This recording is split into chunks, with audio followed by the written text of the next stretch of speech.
Welcome traders. I hope you are doing very good. आपने video का thumbnail देख लिया होगा, why you fail.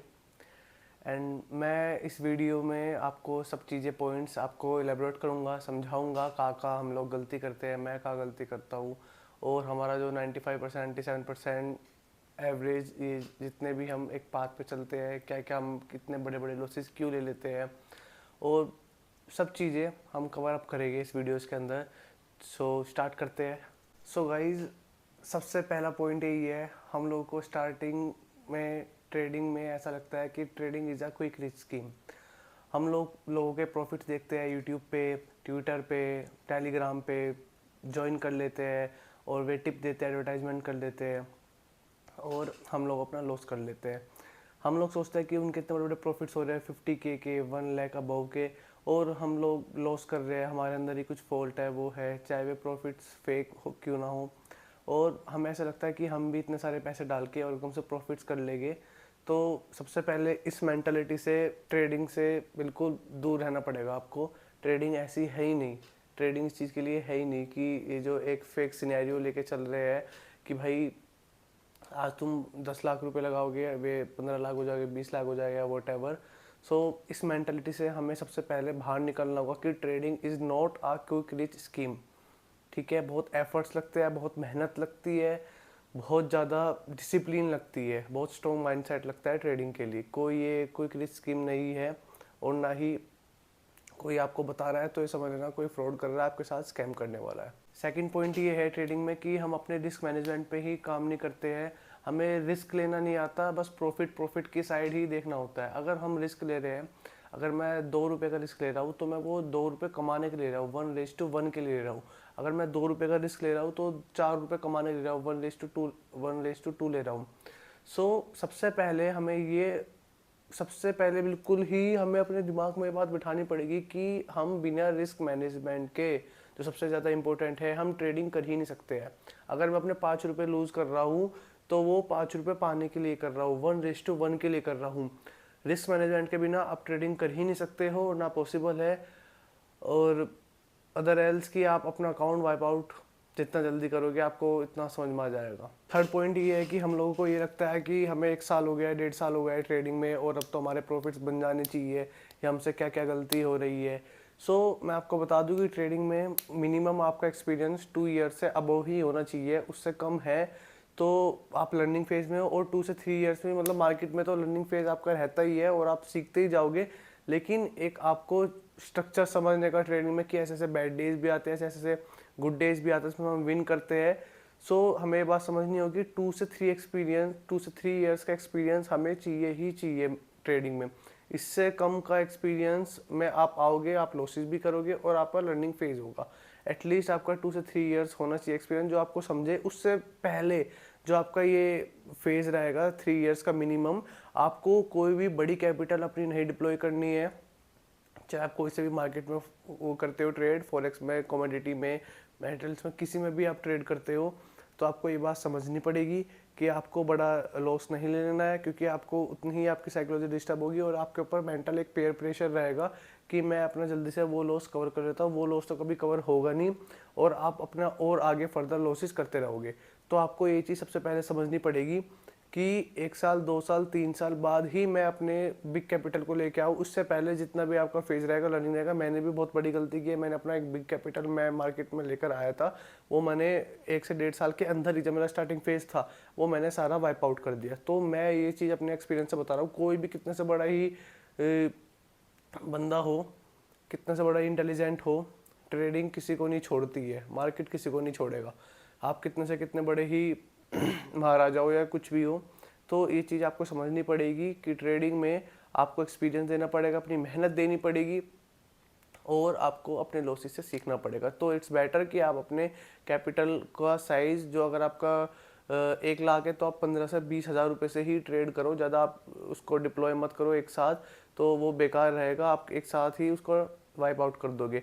It's better कि उसको 1:5 लेके चलो, इन द सेंस कि आप 15 to 20 थाउजेंड रुपये एक बार लिख जाओ। अगर आपके उड़े भी तो वे ही वाइप आउट हो गए 15-20 थाउजेंड, रेदर देन आपके जो 80K है वे आपके सेफ रहेगी, वे आपके आगे लर्निंग के लिए। तो एक बार में अपनी लमसम अमाउंट मत डिप्लॉय करो बिल्कुल भी। आप सीखने के फेज में हो, उसे सीखो और आगे बढ़ते रहो। सो गाइस, फोर्थ पॉइंट ये है कि हमारा कोई रूटीन नहीं है, हमारा कोई डिसिप्लिन नहीं है। हम लोग क्या करते हैं, जो हमारा मन करता है सुबह उठ के हम ट्रेड कर लेते हैं। एक ट्रेड ले लिया, दो ट्रेड ले लिया, शाम में हमने ट्रेड ले लिया, बाहर के यूएस के मार्केट्स खुले रहते हैं उसमें ट्रेड ले लिया, या हमने बहुत ज़्यादा ओवर ट्रेड कर लिया। हमारा कोई सिस्टम नहीं है कि इतना लॉस लेने के बाद जब हमारी लिमिट एक्सीड हो जाती है हमें सिस्टम से उठना पड़ता है और उसको क्लोज करने के बाद अगले दिन या एक दिन ब्रेक लेके, 2 दिन ब्रेक लेके, हमें जब भी आप कंफर्टेबल हो अपनी साइकोलॉजी से हमें ट्रेड करना होता है। हम ये बहुत बड़ी गलती कर देते हैं। कोई एक ट्रेडिंग में डिसिप्लिन और जो तुम्हारा रूटीन है उसको पे स्टिक रहना बहुत ज़्यादा इम्पोर्टेंट है। कि मुझे मैक्सिमम मैं 1 से 3 ट्रेड्स के बीच में मैं प्लान कर सकता हूँ इन अ डे, और उसके बाहर अगर मैं ट्रेड लेता हूँ तो मैं अपना सिस्टम को क्लोज कर दूंगा। अननेसेसरी आप अपनी कैपिटल वाइप आउट कर देंगे। सो गाइज, फिफ्थ पॉइंट ये है कि जब हम ट्रेड्स लेते हैं हमें अपने ट्रेड को जर्नल करना चाहिए। हमें देखना चाहिए हमने ट्रेड यहाँ पे क्यों बाई किया था, उसका रीज़न लिखना चाहिए, मैंने कितनी पोजीशन साइजिंग से किया था, और मुझे एसएल हिट हुआ है, टारगेट हुआ है, और जब ये हुआ है तो मेरी साइकोलॉजी कैसी थी, मेरे इमोशंस कैसे थे। सिक्स्थ पॉइंट ये रहेगा, बहुत ज़्यादा इंपॉर्टेंट है, बहुत लोग कम डिस्कस करते हैं, मैं आपको बताता हूँ। हमने ट्रेड्स को जर्नल कर लिया, ठीक है, हमारे इमोशंस का क्या, हम अपने इमोशंस को कैसे जर्नल करेंगे। सिक्स्थ पॉइंट स्पेशली इस चीज़ के लिए है कि हमें अपने इमोशंस को कैसे नोट डाउन करना है। अगर मैं ट्रेड ले रहा हूँ उस टाइम मेरे इमोशंस कैसे आ रहे हैं, उसके बाद जब ट्रेड ओवर हो गया उसके बाद मैं कितना एग्रेसिव हो रहा हूँ, मेरा मन कर रहा है कि मैं कोई ट्रेड इनिशिएट कर लेता हूँ। तो ये सारे जितने भी इमोशंस है आपको A to Z इमोशंस अपनी नोटबुक में नोट डाउन करने चाहिए।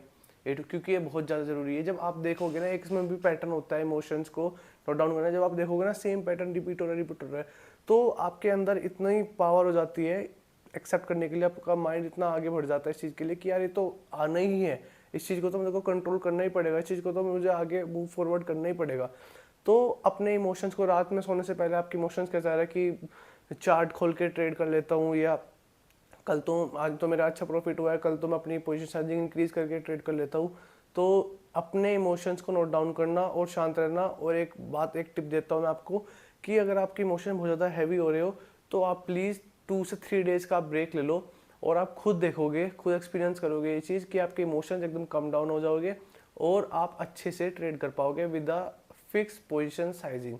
तो आपको ये चीज़ समझनी पड़ेगी कि इमोशंस को नोट डाउन करना विद योर ट्रेड्स के साथ, जो आप ट्रेड्स को जर्नल करते हो उसके साथ अपने इमोशंस को भी जर्नल करना बहुत ज़्यादा इंपॉर्टेंट है। सो गाइस, 7 पॉइंट ये है कि मेरा एसएल हिट हो गया और उसके बाद हमने क्या कहते हैं लॉट साइज इंक्रीज करने के बाद अपना एग्रेसिव ट्रेड मार दिया।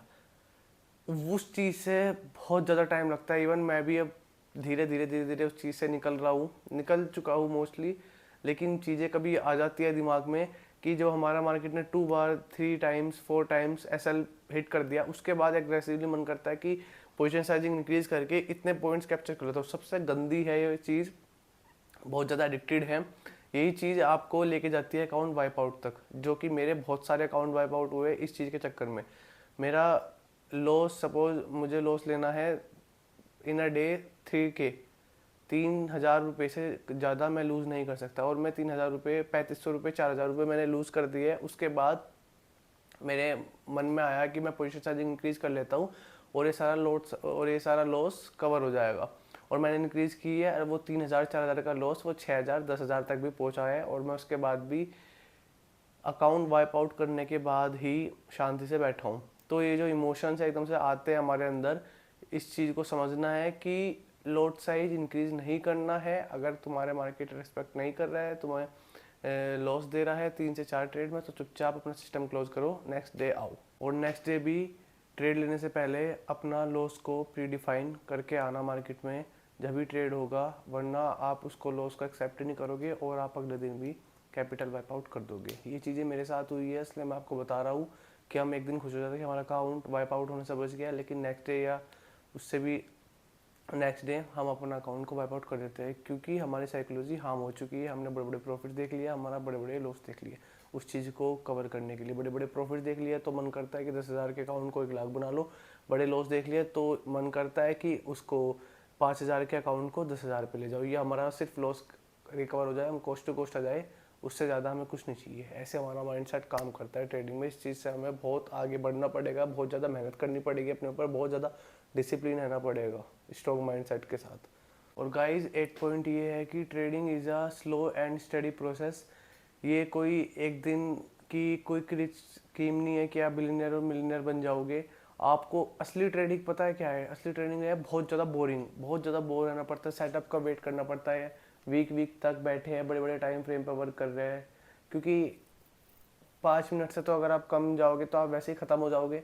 अगर आपको ट्रेडिंग 2 साल बाद छोड़ोगे तो बेटर है कि आज ही छोड़ दो 5 मिनट के टाइम फ्रेम से पहले, अननेसेसरी आप एक दो स्कैल्प ना पकड़ रहे हो तो।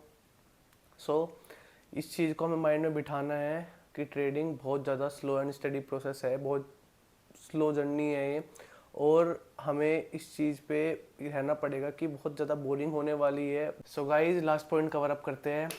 एक तो ट्रेडिंग आपको जब भी करनी चाहिए जब आप अपना एसएल को प्री डिफाइन करके चलो, और अगर आपकी उस दिन की कैपेसिटी इंक्रीज़ हो गई है रिस्क लेने की, तो आपको वही की वही सिस्टम अपना क्लोज कर देना चाहिए। एंड मैं यही कहूँगा कि अगर आपकी एपेटाइट नहीं है रिस्क लेने की तो आप ट्रेडिंग मत करो और अवॉइड करो इस चीज़ को। और अगर आपके पास फंड्स आ रहे हैं with your affiliated business and second source of income, तो आप जब ही उस चीज़ पर रिस्क लो, आप अपने कैपिटल को, जितने भी आपके जो फंड्स है वे इंपॉर्टेंट है आपके यूज़ के लिए, तो आप उनको डिप्लॉय मत करो एक साथ। और अगर आप कर भी रहे हो तो इतने अमाउंट करो अगर वो वाइप आउट भी हो जाए जिससे आपको फ़र्क ना पड़े इस चीज़ का। ये चीज़ समझनी पड़ेगी, लॉस पहले ही प्री डिफाइन करना पड़ेगा ट्रेडिंग में, उससे पहले आप नहीं कर सकते ट्रेडिंग और रिस्क नहीं ले सकते। सो गाइस रैप करते हैं वीडियो को, आई होप आपके लिए बहुत हेल्पफुल होगी। एंड गाइस मेक श्योर कीजिएगा आप हमारे चैनल को सब्सक्राइब करके रखें, वीडियो को लाइक करें, and thank you so much for watching.